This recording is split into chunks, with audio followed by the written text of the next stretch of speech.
আসসালামু আলাইকুম রহমতুল্লাহি ওবরাকাতুহু।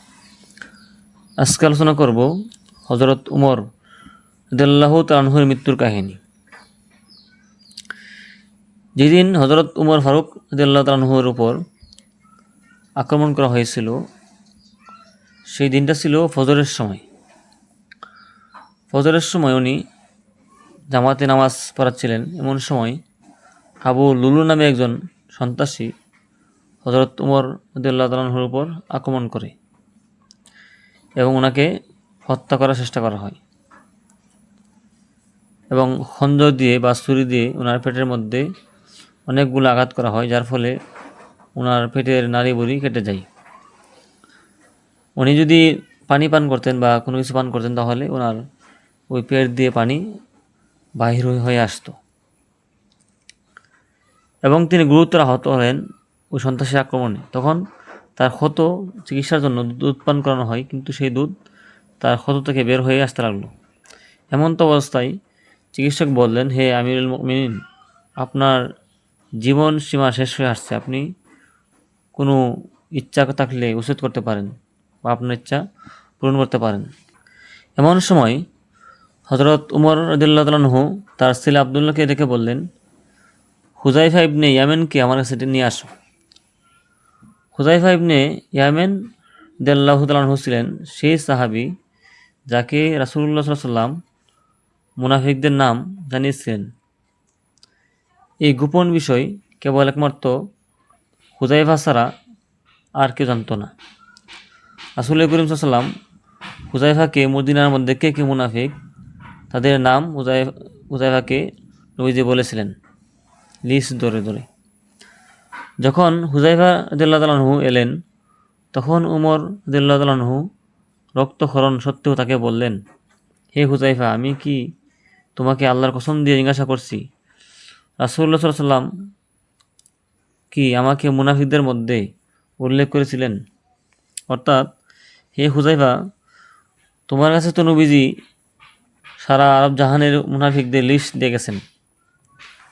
এখন এই লিস্টের মধ্যে কি আমার নাম আছে? তোমাকে আল্লাহর কসম দিয়ে বলছি, তুমি বলো। হুযায়ফা রাদিয়াল্লাহু তাআলা আনহু চুপ করে থাকলেন এবং তার চোখ থেকে পানি বাইর হতে লাগলো। ওমর রাদিয়াল্লাহু তাআলা আনহু পুনরায় জিজ্ঞাসা করলেন জোর দিয়ে, আল্লাহর কসম, আমাকে বলো, তিনি কি আমার নাম নিয়েছিলেন মুনাফিকদের মধ্যে? হযরত হুযায়ফা রাদিয়াল্লাহু তাআলা আনহু কাঁদতে কাঁদতে বললেন, আমি এই গোপন বিষয় কাউকে জানাতে পারি না, তবে আমি আপনাকে নিশ্চিত করছি রাসূলুল্লাহ সাল্লাল্লাহু আলাইহি ওয়াসাল্লাম আপনার নাম মুনাফিকদের মধ্যে উল্লেখ করেননি। সুবহানাল্লাহ। একথা শুনে ওমর রাদিয়াল্লাহু তাআলা আনহু তার ছেলে আব্দুল্লাহকে বললেন, এই দুনিয়াতে আমার শুধু একটি ইচ্ছা বাকি আছে। আব্দুল্লাহ জিজ্ঞাসা করলেন, তা কি আব্বাজান?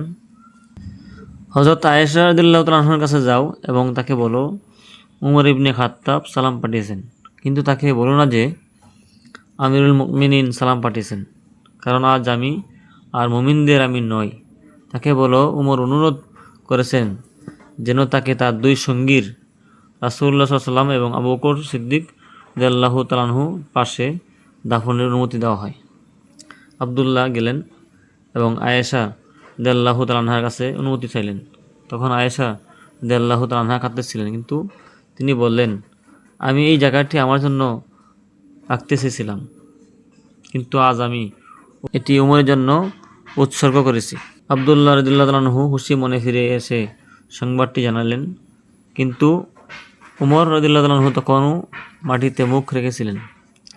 আব্দুল্লাহ তার মুখ নিজের হাঁটুর উপর রাখতে চেয়েছিলেন, কিন্তু ওমর রাদিয়াল্লাহু তাআলা আনহু বললেন, আমার মুখ মাটিতে রাখতে দাও, যাতে আমি আমার রবের সামনে বিনীতভাবে হাজির হতে পারি।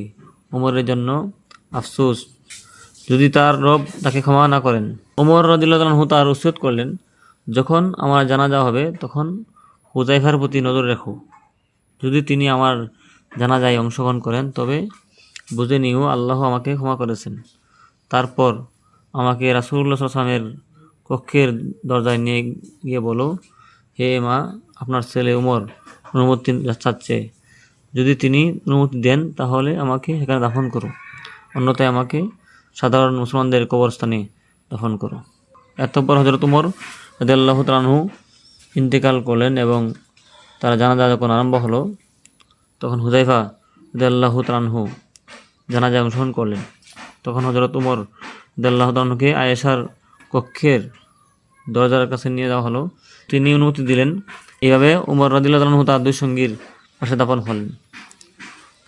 আল্লাহ উমর রাদিয়াল্লাহু তাআলা আনহুর প্রতি দয়া করুন, যিনি জান্নাতের সুসংবাদপ্রাপ্ত হয়েও আল্লাহর ভয়ে কাঁপতেন। কিন্তু আজ আমরা গাফলত ও নির্ভীকতায় জীবনযাপন করছি। আমরা আমাদের কাজের হিসাব করি না, আমাদের আখিরাতের কত ভাবি না। আল্লাহ রাব্বুল আলামিন আমাদেরকে এই উমরের ঘটনা থেকে শিক্ষা গ্রহণ করার তৌফিক দান করুক। আমিন। আসসালামু আলাইকুম ওয়া রাহমাতুল্লাহি ওয়া বারাকাতুহু।